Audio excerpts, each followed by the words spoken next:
ਜਿਹੜਾ ਕਿਹਾ ਜਾਂਦਾ ਕਿ ਜਲਿਆਂਵਾਲਾ ਬਾਗ ਦਾ ਬਦਲ ਲਿੱਤਾ, ਉਹਦੀ ਥਾਂ ਤੇ ਮੈਂ ਲੇਟੈਸਟ ਡਾਕੂਮੈਂਟ ਕਲੈਕਟ ਕਰਕੇ ਤੇ ਉਹਨਾਂ ਦੀ ਜ਼ਿੰਦਗੀ ਬਾਰੇ ਨਵੇਂ ਤੱਥ ਲੈ ਕੇ ਆਉਂਦੇ ਕਿ ਉਹਨਾਂ ਨੇ ਜਿਹੜੀ ਜ਼ਿੰਦਗੀ ਬੇਸਿਕ ਦੇਸ਼ ਦੀ ਆਜ਼ਾਦੀ ਲਈ ਕੁਰਬਾਨ ਕੀਤੀ।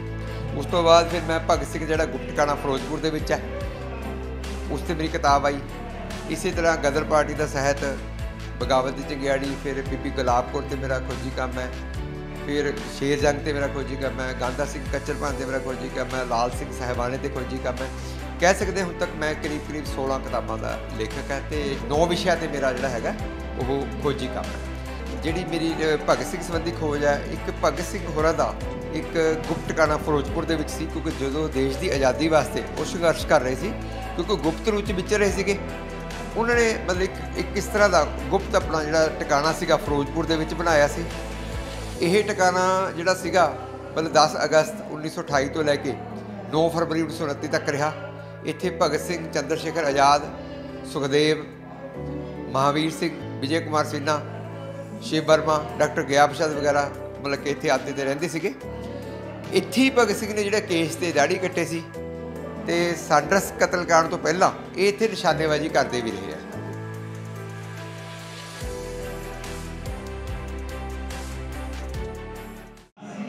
ਮੇਰਾ ਨਾਮ ਰਕੇਸ਼ ਕੁਮਾਰ ਹੈ ਜੀ। ਦੇਖੋ, ਮੈਂ ਮਤਲਬ ਕਿ ਰੇਲਵੇ 'ਚ ਕੰਮ ਕਰਦਾ ਸੀ, ਪਹਿਲਾਂ ਸੀਨੀਅਰ ਸੈਕਸ਼ਨ ਇੰਜੀਨੀਅਰ ਸੀਗਾ ਅਤੇ ਮੈਨੇ ਮਤਲਬ ਆਪਣੀ ਰਿਟਾਇਰਮੈਂਟ ਤੋਂ 5 ਸਾਲ ਪਹਿਲਾਂ BRS ਲੈ ਲਈ ਸੀ। ਰੇਲਵੇ ਦੇ ਵਿੱਚ ਵੀ ਮੈਂ ਤਕਨੀਕੀ ਕਿਤਾਬਾਂ ਲਿਖੀਆਂ ਅਤੇ ਲੈਂਡ ਮੈਨੇਜਮੈਂਟ 'ਤੇ ਮੇਰਾ ਮਤਲਬ ਕਿ ਇੰਡੀਆ ਲੈਵਲ ਦਾ ਕੰਮ ਹੈ। ਅਤੇ ਉਸ ਤੋਂ ਬਾਅਦ ਪੜ੍ਹਨ ਦਾ ਤਾਂ ਮੈਨੂੰ ਬਹੁਤ ਲੰਬੇ ਸਮੇਂ ਤੋਂ ਸ਼ੌਕ ਸੀਗਾ ਅਤੇ ਉਸ ਤੋਂ ਬਾਅਦ ਮੈਂ ਯਾਨੀ ਕਿ ਉੱਥੇ ਵੀ ਮੈਂ ਕਈ ਜਿਹੜੇ ਜ਼ਮੀਨਾਂ ਭੂਮੀ ਮਾਫੀਆ ਤੋਂ ਰੇਲਵੇ ਦੀ ਜ਼ਮੀਨਾਂ ਛੁਡਾਈਆਂ ਅਤੇ ਬਹੁਤ ਸਾਰੇ ਜਿਹੜੇ ਪੈਂਡਿੰਗ ਰਿਕਵਰੀਜ਼ ਜਿਹੜੀ ਸੀਗੀਆਂ 50-50 ਸਾਲ ਪੁਰਾਣੀਆਂ ਰੇਲਵੇ ਨੂੰ ਕਰੋੜਾਂ ਅਰਬਾਂ ਰੁਪਏ ਦਾ ਦਿੱਤਾ, ਜਿਸ ਕਰਕੇ ਉਹਨਾਂ ਨੇ ਵੀ ਮੈਨੂੰ ਉੱਥੇ ਮਤਲਬ ਕਿ 3 ਮੈਨੂੰ ਨੈਸ਼ਨਲ ਅਵਾਰਡ ਜਿਹੜੇ ਮੇਰੇ ਰੇਲਵੇ ਦੇ ਵਿੱਚੋਂ ਇਸ ਵੇਲੇ ਨੇ। ਅਤੇ ਉਸ ਤੋਂ ਬਾਅਦ ਮੈਂ ਮਤਲਬ ਕਿ ਸ਼ਹੀਦਾਂ 'ਤੇ ਕੰਮ ਕਰਨਾ ਸ਼ੁਰੂ ਕੀਤਾ। ਸਭ ਤੋਂ ਪਹਿਲਾਂ ਮੈਂ ਸ਼ਹੀਦ ਊਧਮ ਸਿੰਘ 'ਤੇ ਕੰਮ ਕੀਤਾ।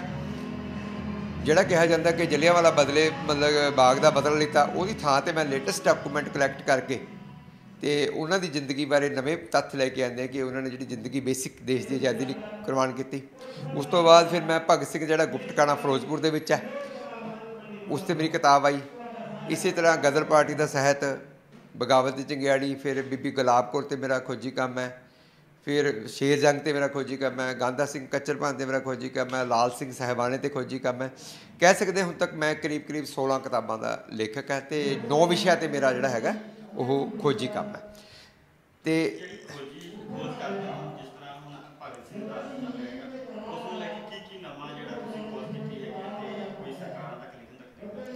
ਦੇਖੋ, ਜਿਹੜੀ ਮੇਰੀ ਭਗਤ ਸਿੰਘ ਸੰਬੰਧੀ ਖੋਜ ਹੈ, ਇੱਕ ਭਗਤ ਸਿੰਘ ਹੋਰਾਂ ਦਾ ਇੱਕ ਗੁਪਤਕਾਣਾ ਫਿਰੋਜ਼ਪੁਰ ਦੇ ਵਿੱਚ ਸੀ, ਕਿਉਂਕਿ ਜਦੋਂ ਦੇਸ਼ ਦੀ ਆਜ਼ਾਦੀ ਵਾਸਤੇ ਉਹ ਸੰਘਰਸ਼ ਕਰ ਰਹੇ ਸੀ, ਕਿਉਂਕਿ ਗੁਪਤ ਰੂਪ 'ਚ ਵਿਚਰ ਰਹੇ ਸੀਗੇ।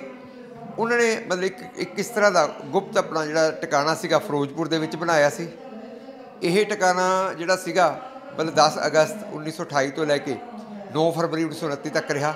ਇੱਥੇ ਭਗਤ ਸਿੰਘ, ਚੰਦਰ ਸ਼ੇਖਰ ਆਜ਼ਾਦ, ਸੁਖਦੇਵ, ਮਹਾਵੀਰ ਸਿੰਘ, ਵਿਜੇ ਕੁਮਾਰ ਸਿਨਹਾ, ਸ਼ਿਵ ਵਰਮਾ, ਡਾਕਟਰ ਗਿਆ ਪ੍ਰਸਾਦ ਵਗੈਰਾ ਮਤਲਬ ਕਿ ਇੱਥੇ ਆਦੇ ਤੇ ਰਹਿੰਦੇ ਸੀਗੇ। ਇੱਥੇ ਹੀ ਭਗਤ ਸਿੰਘ ਨੇ ਜਿਹੜੇ ਕੇਸ ਤੇ ਦਾੜੀ ਕੱਟੇ ਸੀ ਤੇ ਸਾਂਡਰਸ ਕਤਲਕਾਂਡ ਤੋਂ ਪਹਿਲਾਂ ਇਹ ਇੱਥੇ ਨਿਸ਼ਾਨੇਬਾਜ਼ੀ ਕਰਦੇ ਵੀ ਰਹੇ ਆ। ਇਹ ਜਿਹੜਾ ਟਿਕਾਣਾ ਸੀਗਾ, ਇਹ ਬੇਸਿਕਲੀ ਇਹਨਾਂ ਨੇ ਇਹ ਟਿਕਾਣਾ ਜਿਹੜਾ ਹੈਗਾ, ਇਹ ਟਿਕਾਣਾ ਇਹਨਾਂ ਨੇ ਮਤਲਬ ਕਿ ਇੱਕ ਤਾਂ 2 ਮਕਸਦ ਲਈ ਬਣਾਇਆ ਸੀਗਾ। ਇੱਕ ਤਾਂ ਡਾਕਟਰੀ ਦੀ ਆੜ ਦੇ ਵਿੱਚ ਡਾਕਟਰ ਗਿਆ ਪ੍ਰਸਾਦ ਜਿਹੜੇ ਸੀਗੇ, ਉਹਨਾਂ ਨੂੰ ਡਾਕਟਰੀ ਦਾ ਕੰਮ ਆਉਂਦਾ ਸੀ ਕਿ ਬੰਬ ਬਣਾਉਣ ਦਾ ਸਮਾਨ ਇਕੱਠਾ ਕਰਨਾ ਸੀ। ਦੂਜਾ ਇਹਨਾਂ ਦਾ ਜਿਹੜਾ ਸੀਗਾ ਉਹ ਇਹ ਸੀਗਾ ਕਿ ਜਿਹੜੇ ਪੰਜਾਬ ਤੋਂ ਜਦੋਂ ਲੋਕ ਕ੍ਰਾਂਤੀਕਾਰੀ ਬਾਹਰਲੇ ਮਤਲਬ ਜਿਵੇਂ UP ਬਿਹਾਰ ਜਾਂਦੇ ਸੀਗੇ ਤਾਂ ਭੇਸ ਬਦਲ ਕੇ ਜਾਣਾ ਪੈਂਦਾ ਸੀ, ਜਾਂ ਜਿਹੜੇ ਬਾਹਰੋਂ ਆਉਂਦੇ ਸੀ ਉੱਥੇ ਭੇਸ ਬਦਲਦੇ ਸੀਗੇ। ਹੋਰ ਵੀ ਕਈ ਇਹਨਾਂ ਦੀ ਸਰਗਰਮੀਆਂ ਸੀ। ਇਹਦੇ ਉੱਤੇ ਮੇਰੀ ਇੱਕ ਜਿਹੜੀ ਖੋਜੀ ਕਿਤਾਬ ਆਈ ਸੀਗੀ। ਮਤਲਬ ਇਸ ਤੋਂ ਬਾਅਦ ਪੰਜਾਬ ਸਰਕਾਰ ਨੇ ਮਤਲਬ ਕਿ ਇਹ ਜਦੋਂ ਮੈਂ 2014 ਦੇ ਵਿੱਚ ਪਹਿਲਾ ਲੇਖ ਮੇਰਾ ਪੰਜਾਬੀ 'ਚ ਛਪਿਆ ਸੀਗਾ ਅਤੇ ਇਹਨੂੰ ਫਿਰ ਅਸੀਂ ਕਾਫੀ ਲੋਕਾਂ 'ਚ ਲੈ ਕੇ ਗਏ। ਸਰਕਾਰ ਨੇ ਇਹਨੂੰ 'ਤੇ ਨੋਟਿਸ ਲੈਂਦੇ ਹੋਏ ਇਹਨੂੰ ਹੁਣ ਪ੍ਰੋਟੈਕਟੋ ਮੋਨੂਮੈਂਟ ਜਿਹੜਾ ਸੀਗਾ ਉਹ 2015 'ਚ ਡਿਕਲੇਅਰ ਕਰਤਾ ਸੀਗਾ। ਹੁਣ ਅਸੀਂ ਲਗਾਤਾਰ ਜਿਹੜੇ ਇਸ 'ਤੇ ਸੰਘਰਸ਼ ਕਰ ਰਹੇ ਕਿ ਸਰਕਾਰ ਇਹਨੂੰ ਮਤਲਬ ਕਿ ਮਿਊਜ਼ੀਅਮ ਅਤੇ ਲਾਇਬ੍ਰੇਰੀ 'ਚ ਕਨਵਰਟ ਕਰੇ। ਹੁਣ ਭਗਵੰਤ ਮਾਨ ਜੀ ਸਾਡੇ ਜਿਹੜੇ ਆਮ ਆਦਮੀ ਪਾਰਟੀ ਦੇ ਮੁੱਖ ਮੰਤਰੀ ਆਏ ਆ, ਇਹ ਖਟਕੜ ਕਲਾਂ ਗਏ, ਜਿਸ ਤਰ੍ਹਾਂ ਇਹ ਕਹਿ ਰਹੇ ਹੈ ਕਿ ਸਾਡੀ ਪਾਰਟੀ ਦਾ ਜਿਹੜਾ ਹੈਗਾ ਅਸੀਂ ਸ਼ਹੀਦਾਂ ਵਰਗਾ ਜਿਸ ਤਰ੍ਹਾਂ ਦਾ ਸੁਪਨਾ ਲਿੱਤਾ ਸੀ ਉਸ ਤਰ੍ਹਾਂ ਦਾ ਰਾਜ ਲੈ ਕੇ ਆਵਾਂਗੇ। मैंने इन्होंने पिछे 17 तरीक को चिट्ठी भी इन्होंने CM ऑफिस में भेजी है कि इस गुप्त टिकाणे करीब करीब 7 साल हो गए सानूं संघर्ष करदे नूं भी ਇਹਨੂੰ जो सरकार जल्दी ਤੋਂ जल्दी ਜਿਹੜਾ ਹੈਗਾ ਟੇਕ ਓਵਰ ਕਰਕੇ ਮਿਊਜ਼ੀਅਮ ਤੇ ਲਾਇਬ੍ਰੇਰੀ ਬਣਾਵੇ ਤਾਂ ਜੋ ਜਿਹੜਾ ਹੈਗਾ ਵੀ ਨਵੀਆਂ ਪੀੜ੍ਹੀਆਂ ਨੂੰ ਪਤਾ ਲੱਗੇ ਕਿ ਵੀ ਸਾਡੇ ਜਿਹੜੇ ਦੇਸ਼ ਭਗਤ ਹੈ ਜਿਨ੍ਹਾਂ ਨੇ ਜ਼ਿੰਦਗੀਆਂ ਕੁਰਬਾਨ ਕੀਤੀਆਂ ਉਹਨਾਂ ਨੇ ਆਜ਼ਾਦੀ ਦਾ ਕਿਸ ਤਰ੍ਹਾਂ ਦਾ ਉਹਨਾਂ ਨੇ ਸੁਪਨਾ ਲਿਆ ਸੀ। मैं तस्वीर को सलाम 500 रुपये भेजे नवी ज्योति है को सारे बहुत सरकार तस्वीर को लूजिए होन हाल समुद्र में 5000 रुपये भेजे सारे का बहुत बहुत धन्यवाद। इसे आगे से हो बहुत सहायता आई है। सो कलेक्शन रही है 50 रुपये भेजे साथी का बहुत बहुत धन्यवाद। गुरदेव सिंह जी हरद्वार 100 रुपये भेजे जसवीर सिंह जी 50 रुपये 200 रुपये भेजे मास्टर जीवन 200 रुपये भेजे